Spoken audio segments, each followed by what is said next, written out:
Oke, Assalamualaikum warahmatullahi wabarakatuh. Waalaikumsalam warahmatullahi wabarakatuh. Oke, terima kasih. Oke, terima kasih untuk responnya. Bagaimana kabar kalian hari ini?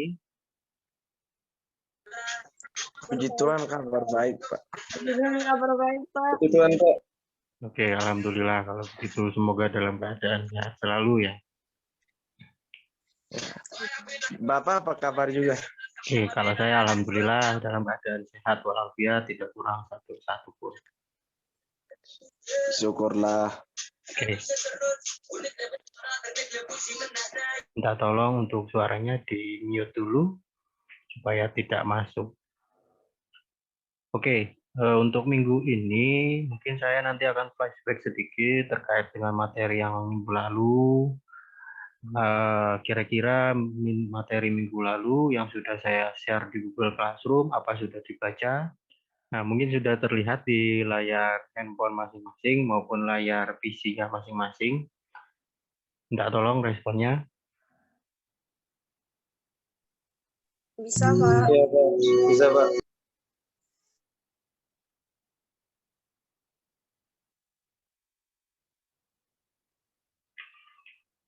Oke, untuk mata kuliah Teknik Jalan Raya 2 ini nanti kita akan membahas terkait dengan struktur pergerakan, terus terkait dengan pengujian-pengujian yang ada di laboratorium, walaupun kita sekarang kuliah online, mungkin nanti bisa saya putarkan beberapa video terkait dengan pengujian-pengujiannya. Nah, maksud saya untuk pengujian-pengujian ini setidaknya kalian punya bayangan di laboratorium teknik jalan raya itu nanti pengujiannya ada apa saja. Oke, mungkin saya bisa lanjutkan materi. Nah, ini sejarah perkerasan jalan ya.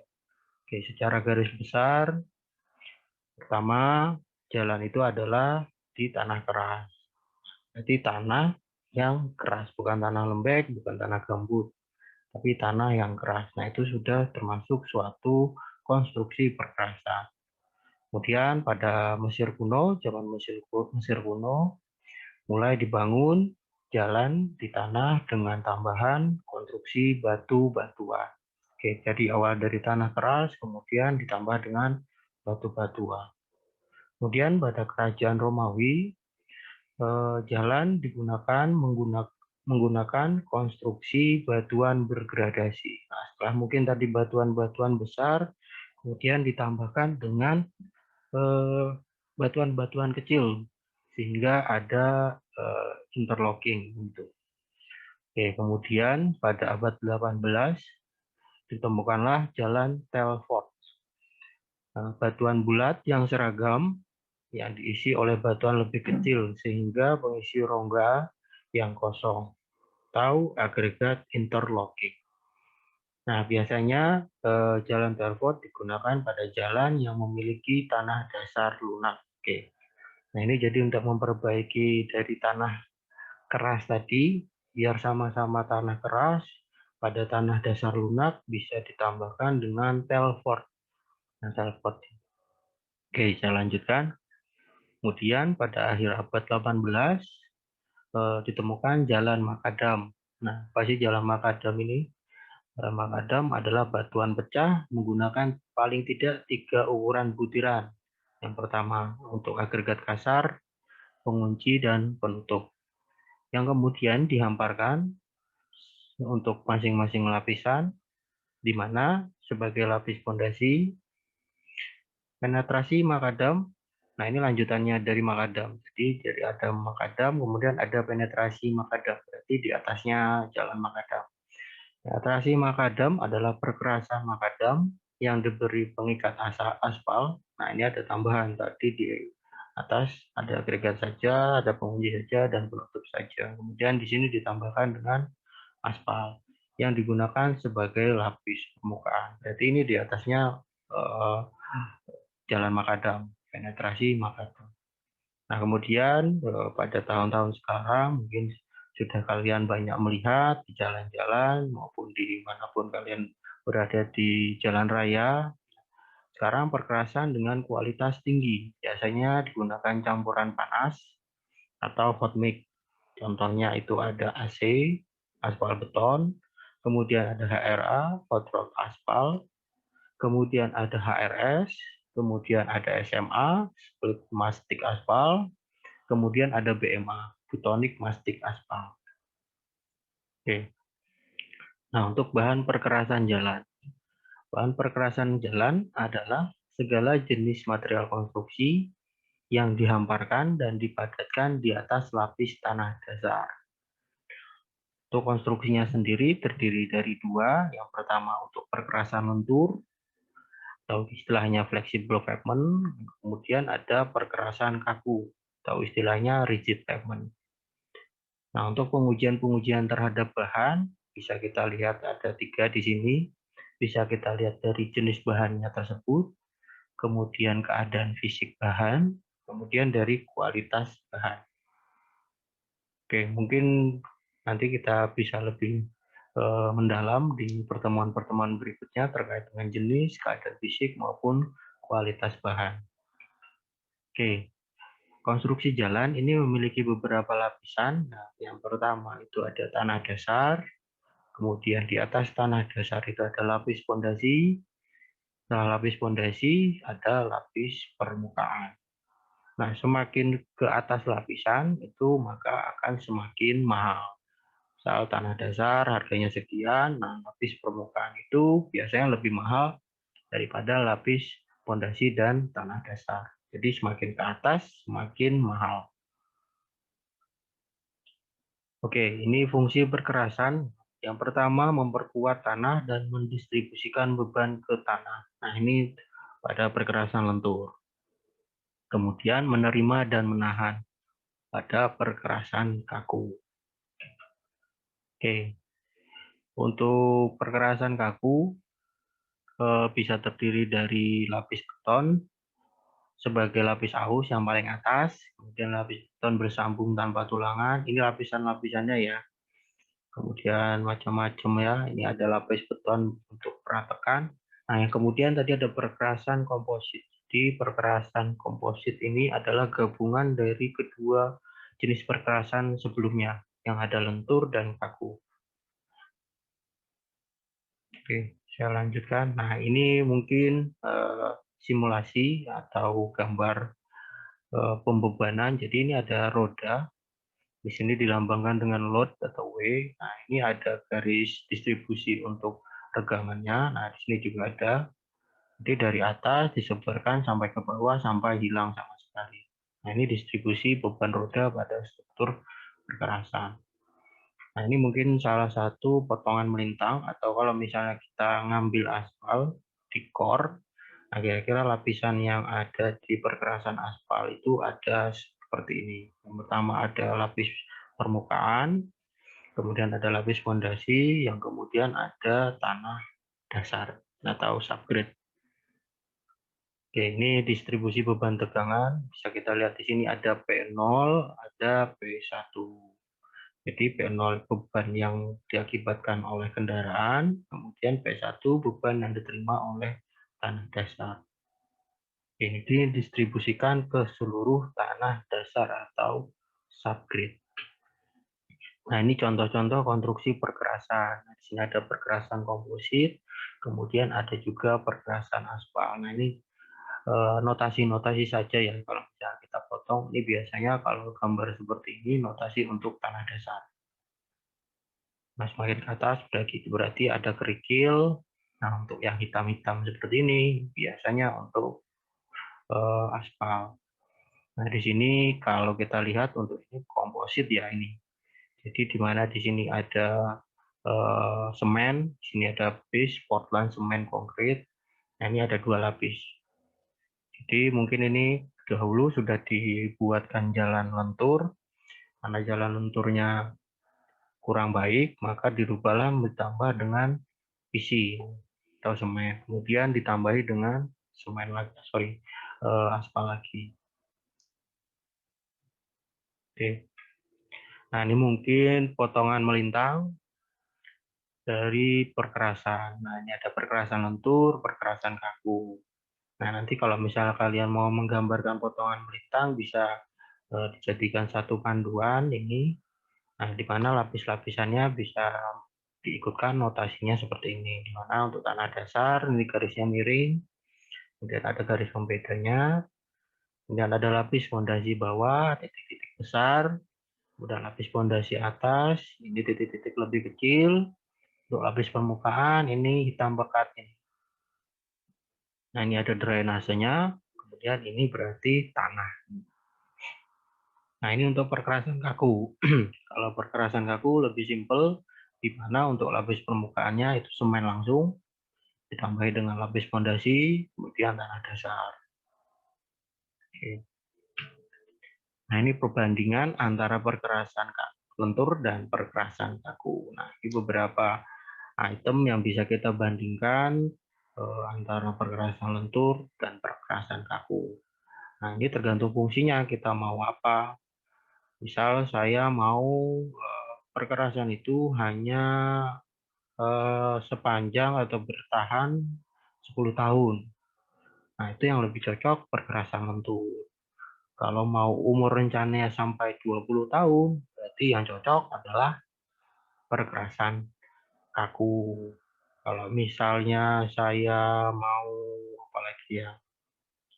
Perawatannya yang jarang-jarang. Oh, kalau mau yang jarang-jarang perawatannya berarti menggunakan perkerasan kaku. Kalau perawatannya rutin, tetapi relatif lebih mudah, itu bisa menggunakan perkerasan lentur. Oke. Oke, mungkin itu saja yang bisa saya tampilkan terkait dengan pengantar rekayasa perkerasan ini. Oke, sampai di sini mungkin ada yang ingin ditanyakan terkait materi kita. Minta tolong untuk di Zoom ini gunakanlah sebaik mungkin untuk berdiskusi. Jadi kalau memang ada suatu hal yang ingin kalian tanyakan, tidak bisa diungkapkan di Google Classroom, bisa diungkapkan di sini, di Zoom. Oke, mungkin ada yang ingin bertanya atau ada yang masih belum jelas terkait dengan materi yang sudah saya sampaikan. Bagaimana? Sudah paham semua? Atau masih ada yang dibingungkan?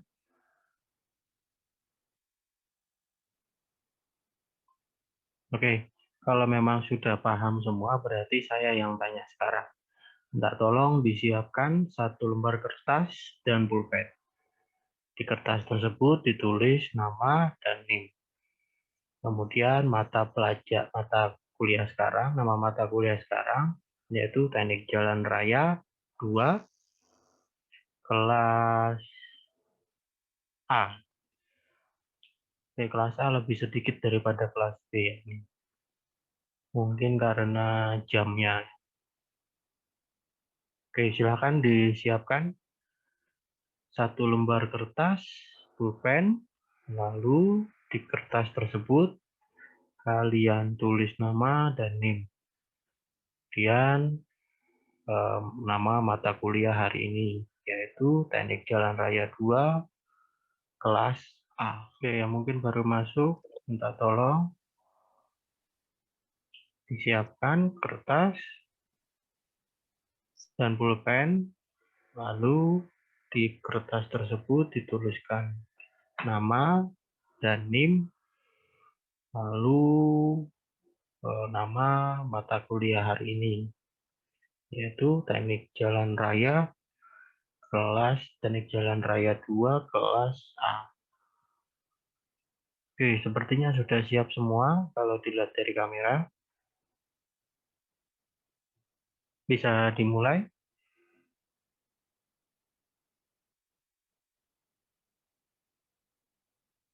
Bagaimana? Mas Nikodemus sudah bisa dimulai?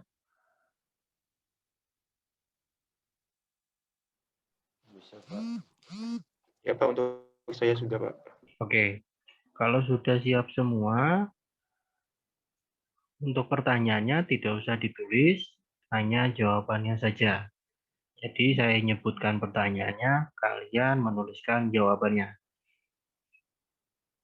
Oke, pertanyaan nomor pertama, sebutkan 3 jenis perkerasan jalan dan uraikan secara singkat pengertian masing-masing jenis perkerasan tersebut.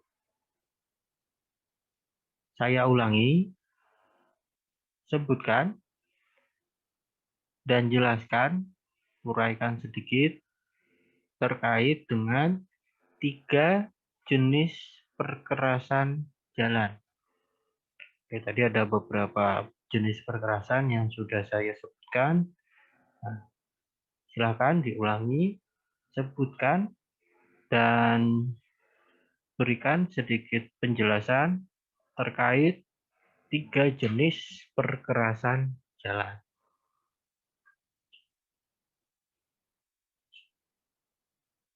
Oke, sudah nangkep semua ya pertanyaannya? Silakan dijawab dulu.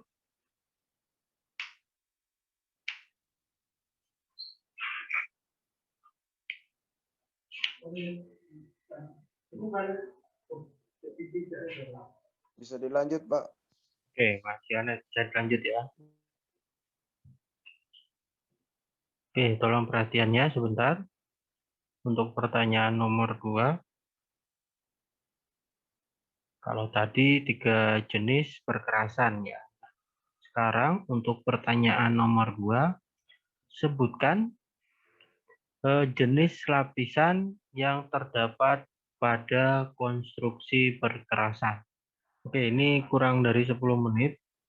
Saya lanjutkan ke pertanyaan ketiga. Sebutkan beberapa material inovatif. Sebutkan beberapa material inovatif yang dapat digunakan sebagai bahan konstruksi jalan. Yang dapat digunakan sebagai bahan konstruksi jalan. Silakan jawabannya ditulis di kertas tadi, lalu difoto atau di-scan menggunakan cam scanner ataupun aplikasi lain yang ada di handphone kalian, lalu disimpan dalam bentuk PDF. Nah, PDF tersebut nanti diberi nama, menyesuaikan format, nama mata kuliah, kelasnya apa, namanya siapa, NIM-nya berapa. Nanti syarat-syarat ini saya upload di Google Classroom dengan judul tugas 1. Cukup jelas? Cukup, Pak. Oke, terima Pak. kasih Jelas, Pak. untuk Jelas, Pak. Florentina, Mas Nikodemus, terima kasih untuk responnya. Oke, untuk tenggat waktunya sekarang jam 8.37 ya. Oke, mungkin saya beri waktu setengah jam saja ya. 9:17. Karena untuk memfoto scan mungkin tidak lebih dari setengah jam.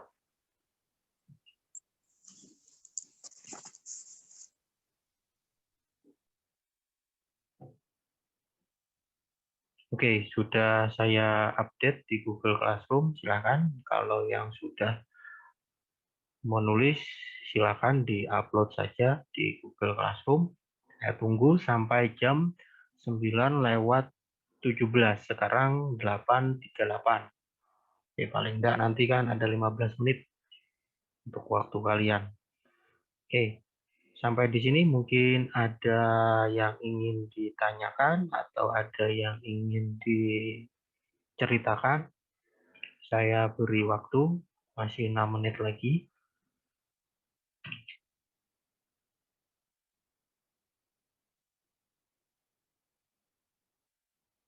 Bagaimana, Mas Nikodemus? Mungkin ada yang ingin diceritakan, Mas Alvis, Mas Tarsis Sunda, atau sementara begini dulu?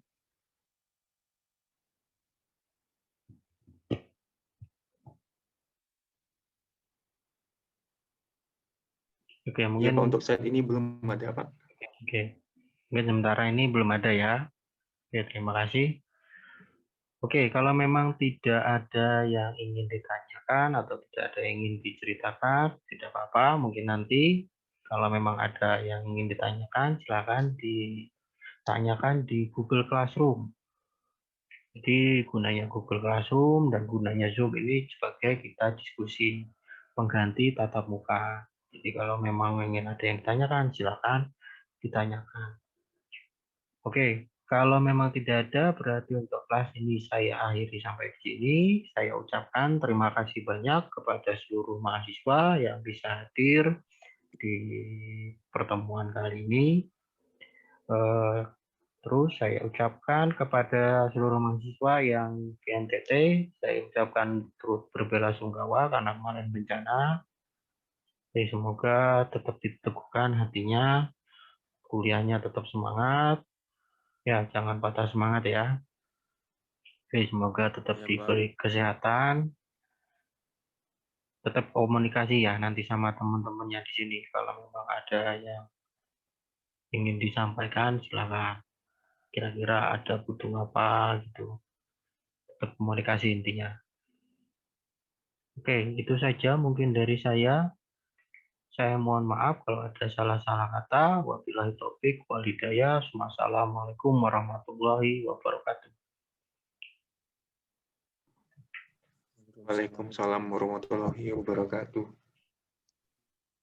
Oke, saya persilakan untuk meninggalkan room.